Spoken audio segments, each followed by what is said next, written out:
is the Ferrari 612 Scaglietti. That's 6 litres, 12 cylinders, and a name that honours Ferrari's favourite coach builder.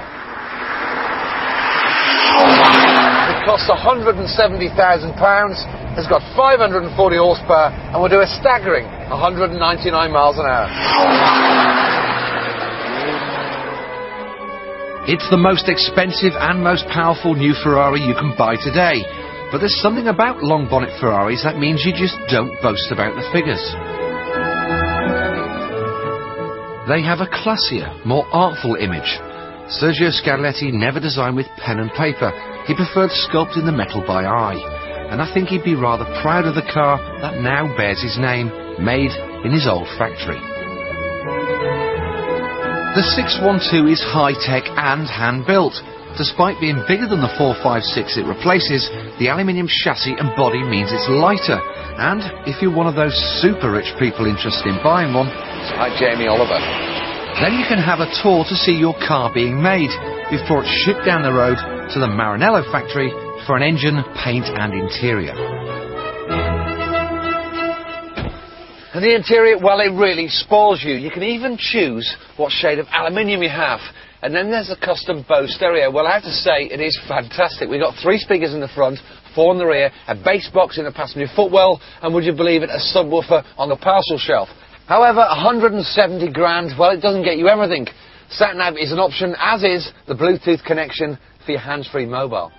The 612 is Ferrari's only 4-seater, and your mates will easily fit in the deep bucket seats. The big boot will swallow the leather-bound toolkit, the optional 2.5 grand's worth of Pininfarina-designed luggage, or Tiff's golf clubs. Probably mine as well.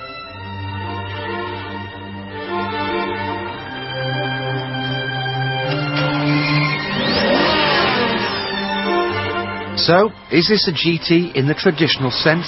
Something designed for the very grandest of touring?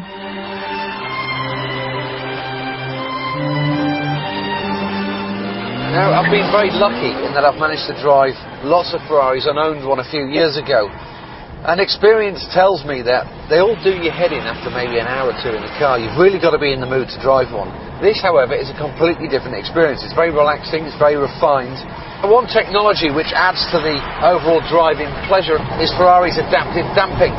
Basically, the front wheel senses the bump and tells the rear wheels there's a bump coming. And that just makes the whole drive more relaxing, less clunky over these fairly large bumps we're going over now.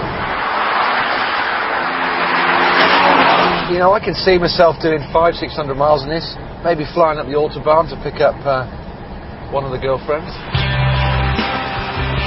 But cruising might be only half the story. Because the engine is mounted so far back, most of the 612's weight is over the rear. A car with sporting pretensions. Which means it's time to hit the sport button. Now what that does is it'll stiffen up the suspension a wee bit, it'll sharpen up the gear change, it'll also make the engine map slightly more aggressive for power delivery, but more importantly, it'll relax the traction control. Now I'm going to turn it completely off. However, if you're a football player or a TV chef, I suggest you leave that button on.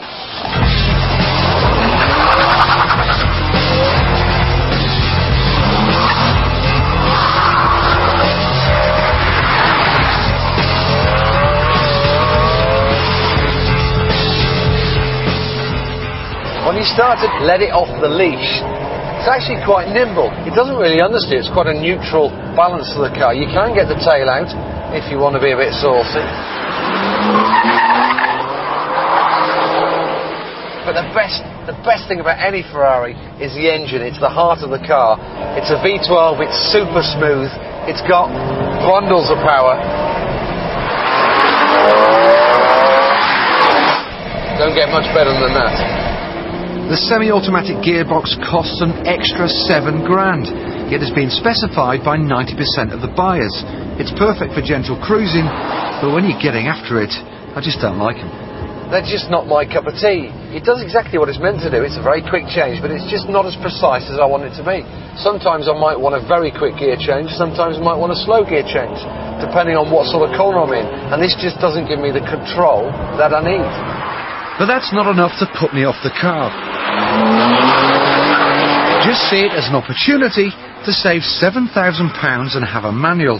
Although with an 18-month waiting list, you can't exactly rush out to the shops and get one tomorrow. This is undoubtedly the Ferrari I want to spend most time with. It's so versatile. You can cruise by in a cocoon of luxury, or grab it by the scruff of the neck and have some fun. But £170,000 is an awful lot of money. I'd love to own one, but I'd hate to pay for it.